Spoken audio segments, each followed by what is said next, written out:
पाकिस्तान ने राफेल और दीगर तैयारे गिराने के सबूत दुनिया के सामने रख दिए। तैयारे तबाह होने की लोकेशन और भारतीय पायलट्स की आवाजें भी सुना दी। एयर वाइस मार्शल औरंगजेब की इंटरनेशनल मीडिया को ब्रीफिंग। पाक फजाई ने भारतीय तैयारों को धूल चटाने की तफसील बताई। गिरने वाले राफेल तैयारे की रेडियो चैट भी पेश कर दी। एयर वाइस मार्शल औरंगजेब ने कहा, तो मुड़ते हो, हम भांप लेते हैं। 6 और 7 मई की रात पाक फजाइया ने बर्तरी साबित कर दी। भारत ने गुज़श्ता बार कहा था राफेल होते तो मामला मुख्तलिफ होता, इसलिए इस बार हमने खास तौर पर भारत के राफेल को निशाना बनाया, तहम्मुल से काम लिया, वरना मजीद भारतीय तैयारे गिरा सकते थे। फजा में 1 घंटे से ज़्यादा जंग होती रही। पाकिस्तान की तारीखी कामयाबी फजाइया के निसाब में पढ़ाई जाएगी।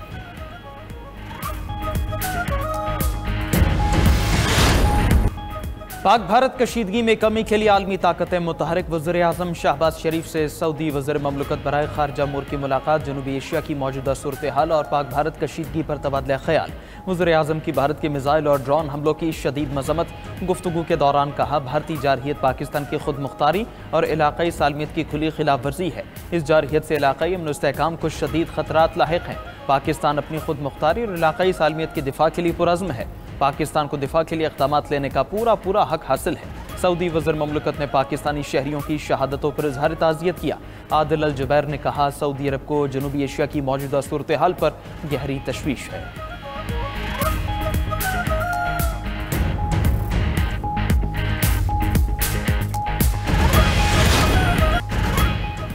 पाकिस्तान भारत को जवाब देने के लिए 200% तैयार है, किसी को शक नहीं होना चाहिए। पाक फौज जवाबी पोजीशन में है। वज़ीर दिफा ख्वाजा आसिफ का कौमी असम्बली में इज़हार ख्याल। कहा कि कौमी सलामती के मामले पर कोई बैरूनी दबाव कबूल नहीं करेंगे। पाकिस्तानी कौम को इत्मीनान होना चाहिए। भारत के अज़ाइम को मलिया मेट किया जा चुका है। भारतीय अवाम और सियासतदानों के हौसले पस्त हुए हैं। हमारी पूरी कौम अपनी अफवाज के पीछे खड़ी है। जारहियत के बाद भारत को आलमी सतह पर ज़िल्लत का सामना है। अब वो अपने अवाम को मुतमईन करने की कोशिश कर रहे हैं। भारतीय हुकूमत लोगों को सच नहीं बता रही कि उनको मार पड़ी है। वज़ीर कानून आज़म नज़ीर तारड़ ने कहा कि हम मुल्क की सरहदों और अवाम का दिफा करना जानते हैं। भारत को पहले से बढ़कर जवाब देंगे।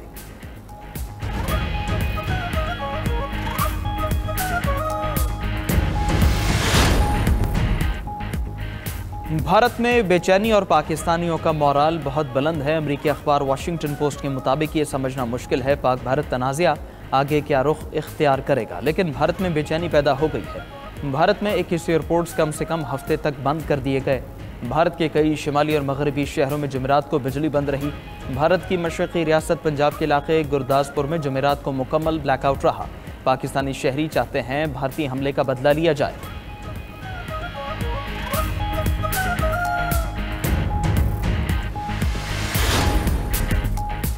हालिया कशीदगी पर गयूर सिखों का भारत के खिलाफ खड़े होने का ऐलान। भारतीय सिखों का कहना है कि मोदी ने जाली मिसाइल हमलों के लिए पंजाब की सरजमीन का इंतखाब किया। मोदी की चालबाजी और झूठे हमलों के खिलाफ भरपूर मुज़ाहमत करेंगे। नरेंद्र मोदी की झूठी साजिशें बेनकाब करेंगे। पाकिस्तान पर इल्ज़ाम तराशियों के लिए पंजाब की सरजमीन इस्तेमाल नहीं होने देंगे। सिखों ने मोदी के जंगी अज़ाइम के खिलाफ एहतजाज भी किया।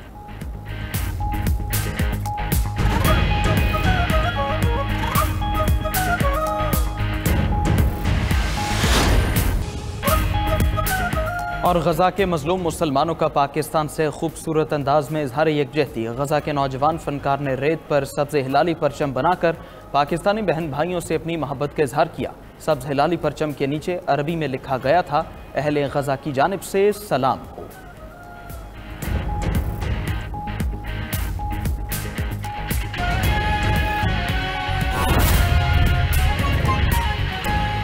नुकसान पहुंचाएगा और कितनी कदम लगाएगा?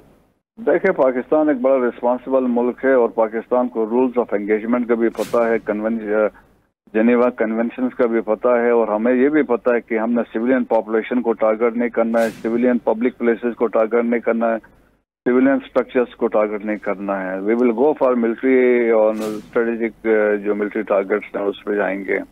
अनलाइक इंडिया जिस तरीके से वो हमारी पॉपुलेशन पे सिविलियंस को टारगेट कर रहे हैं, तो मेरा ख्याल में वो हमारा वो क्लैरिटी है। और लेकिन ये है कि जिस तरीके से हम हमारा ये ऑपरेशन अभी बुनियाद मरसूस है, तो ये यकीनन वो अपना एक इम्पैक्ट क्रिएट करेगा। और देखें कि मुसलमान का जो जवाब होता है वो डिफरेंट होता है as compare to any other group या कम्युनिटी के साथ। तो पाकिस्तान एक बड़ा वाज़ेह है और हमने काफ़ी कोशिश की एंड भी तमाम हमने जो चीज़ें थी देखें, डिप्लोमेसी को हमने ट्राई किया, डिप्लोमेटिक इंटरनेशनल कम्युनिटी को ऑन बोर्ड लिया, यूनाइटेड नेशन सिक्योरिटी काउंसिल में हम गए और कि इसके बाद फिर हमने जब अपना केस प्लीड किया, इसके बाद उन्होंने वायलेट किया, जब उन्होंने पाकिस्तान पे हमले किए हैं, सिविलियन टारगेट्स को किए हैं, देखे दे क्रॉस LOC को क्रॉस किया, वर्किंग बाउंड्री को क्रॉस किया, इंटरनेशनल बॉर्डर्स को उन्होंने क्रॉस किया, सिविलियंस को टारगेट किया और इस नाम पे कि दहशतगर्द हैं, खवातीन की शहादतें हुई, बच्चों की शहादतें हुई हैं। तो उसके बाद से देखें कि पाकिस्तान का एक जवाब बनता था और फिर जवाब पाकिस्तान ने कहा था इसका एप्रोप्रिएट टाइम पे इसका एक जवाब दिया जाएगा। तो जवाब अभी कार्रवाई स्टार्ट हुई है और पाकिस्तान जिम्मेदारी के साथ ये काम कर रहा है, लेकिन यकीनन जिम्मेदारी के साथ, लेकिन उसमें वो कहते हैं हैमर के जो हथौड़ा के जो वार होंगे वो होगा।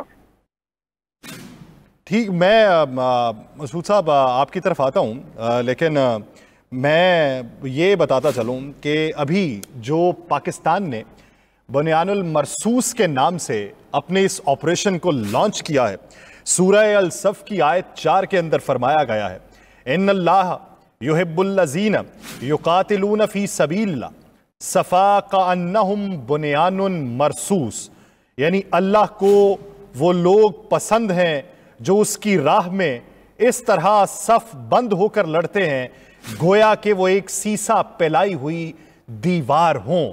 और अब सीसा पिलाई दीवार सफ बंदी की सूरत में भारत के ऊपर जवाबी वार की सूरत में टूट पड़ी है। मसूद अहमद खान साहब, अगर देखें हमने मुख्तलिफ अहदाफ मुकर्रर किए थे, हमारे पास ऑप्शंस भी मौजूद थे, लेकिन अभी तक की जो इतलात हैं, बरामोस की जो साइट है बयास के करीब, उसको टारगेट किया गया और उसे तबाह कर दिया गया। अब हम भी उनकी जो आर्मी इंस्टॉलेशन है वहां पर टारगेट कर रहे हैं, डीप इनसाइड टारगेट कर रहे हैं। क्या इसके साथ हमारे टारगेट्स तब्दील हो सकते हैं या सिर्फ ये टारगेट्स आर्मी इंस्टॉलेशन के ऊपर ही होंगे?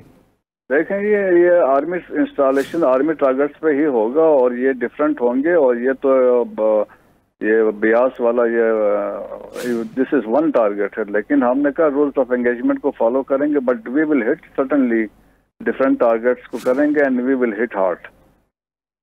मसूद साहब, अगर आप देखें तो इतने दिनों में बहुत सारे सालिस मफाहमतकार बीच में कूदना चाहे, उन्होंने रवाबित करना चाहे, प्रेशर बिल्ड करना चाहा। अब इस सूरत में अगला कुछ सोचना चाहिए या इस सूरत में अभी सिर्फ जवाबी कार्रवाई के ऊपर पूरी तंदही से तवज्जो देनी चाहिए?